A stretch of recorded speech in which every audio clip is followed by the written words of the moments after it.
Salutare tuturor! Știu că este vreo 8:30 aproape, dar vreau să vă spun, asta nu este story time, este un vlog cu pisoi. Astăzi o să vă arăt cum o să împăzesc eu, cum o păzesc eu pe tigruța cu pisoii ei de motanii care vin la ea. Și uitați, am un exemplu fix aici în fața mea. Exemplu fix în fața ochilor mei. Uitați, aici sunt pisoii, n-au treabă. Da, aici mănâncă apă. Cumva aici e tigruța cu Tomiță. Nu, Tomiță, nu-ți fac nimic. Ce cauți tu aici, în primul rând, vreau să știu. Ăsta nu e locul tău. Știu că ești tatăl tuturor copiilor, cred, da? Gata. Nu, gata. Ea acum este panicată că o să-i fure copiii sau ceva. Nu o să-i fure, că o să stau eu cu ochii pe el. Stați un pic, ca să iau instrumentul secret. V-ați dat seama din când am spus ce instrument secret am dat, nu? Stați liniștiți, nu o să-i fac nimic, o să-i fac niște avertismente. Doar o să-l ating puțin, că oricum el e sperios. Să te atingi tu de pisoii mei, că-ți fac avertismente de-astea așa. Vedeți, abia l-am atins și o s-a speriat. Pisoii n-au treabă, dar uitați, Tomiță e aici. Astăzi, nu știu cum, a ajuns băgați pe aici era băgat ascuns. Și săraca tigruța era în partea asta întunecată. Uitați, Tomiță, da? Cu pisoii, unui băgat prin partea aia. Și cred că e, da, este fix motocel. Tu, de ce nu-i faci nimic? Uite-l pe motocel. Stă cu Tomiță. Mă merg când nu-i faci nimic. Cutia asta, cred că a prins și pânze de paianjen, pentru că n-a mai stat nimeni în ea. Locul ăsta de joacă s-a distrus. Da. Ghiozdanul ăsta am vrut să le fac ceva gen să stea aici. Ca când o să fie mai mare să sară aici să stea. Da. Nu a funcționat așa ceva. Bun, luăm înapoi instrumentul nostru secret. Punem așa. Și cât timp așa, bun, vedem dacă mai iau de mâncare. Lăptic, mai aveți? Mai aveți o gură? Apă. Aveți că v-am pus? Nu știu ce mănâncă aici, e ceva roz, dacă știți voi. Nu e înghețată, dar e roz. Știu că pe filmare se vede altă culoare. Ce? Mă atacă, e rău, m-a zgâriat. Nu se vede, m-a zgâriat. M-a zgâriat, uite, piticania asta mică, m-a zgâriat, piticania asta, chițăile m-a zgâriat. Ăsta nu mă zgârie, ăsta nu zgârie, ăsta mai zgârie, dar în fine. Unde-i Tomiță? Că n-am pierdut. Deci, ca să înțelegeți, acum este o perioadă a pisicilor care nu lasă, motanii lasă pisicile în pace. Ea încearcă să stea liniștită la locul ei. Ea știe că e Tomița aici lângă ea, dar se zice, uitați, nici nu se mișcă. Acum se mișcă, da.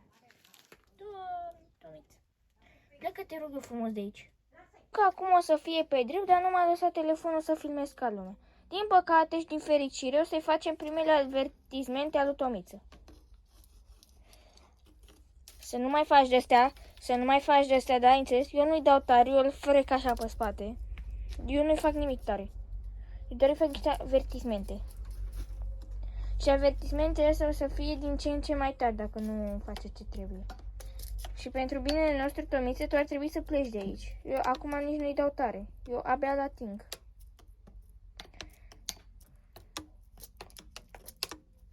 Că dis tigruța am your late înseamnă că Tomița a făcut ceva rău.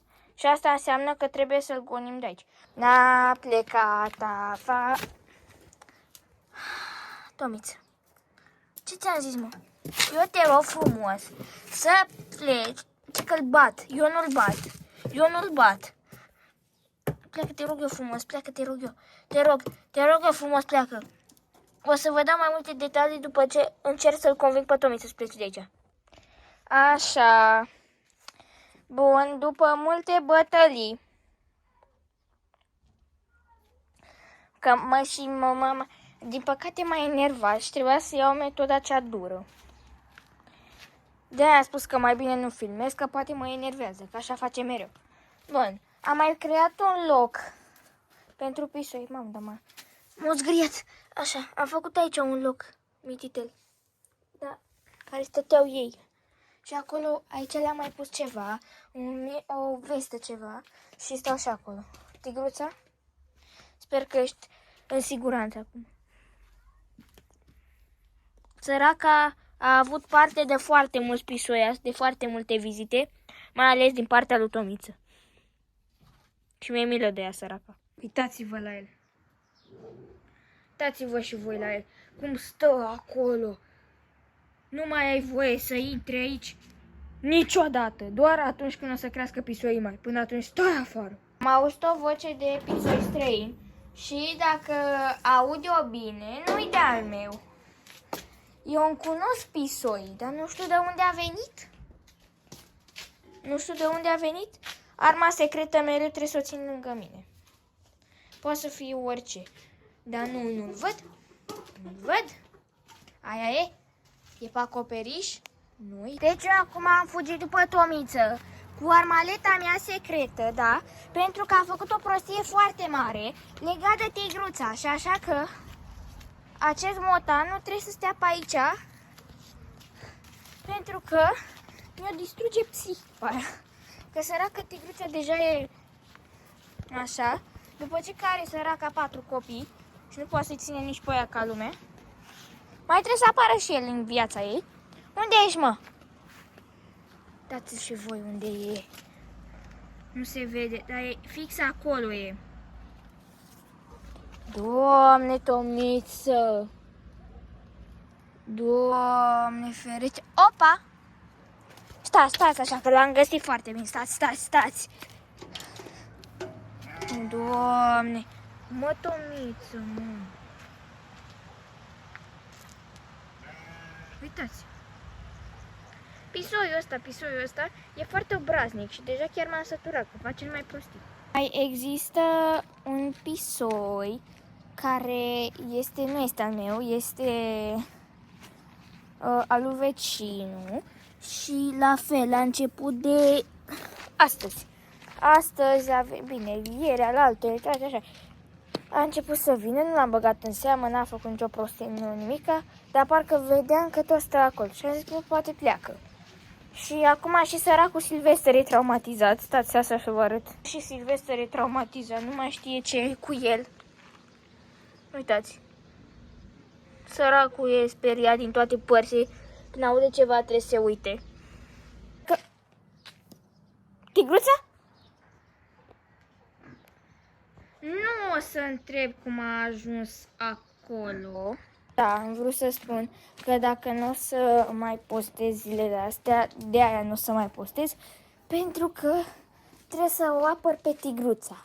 Că ea nu știe să se apere, nu știe să se ascundă, nu știe.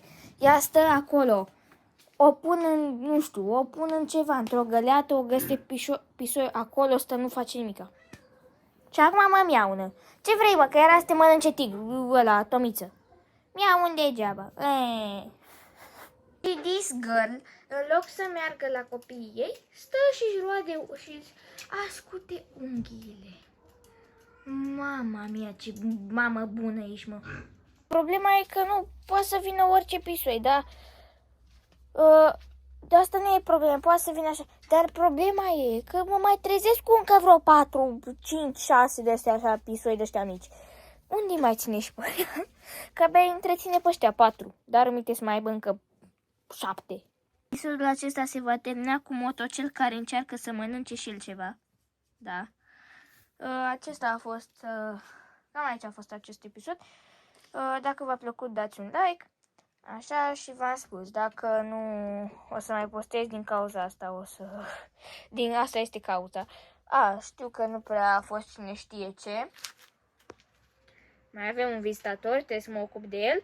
Așa, dar n-am ce să fac. Asta e perioada lor, n-am ce să fac. Așa că, pa, pa!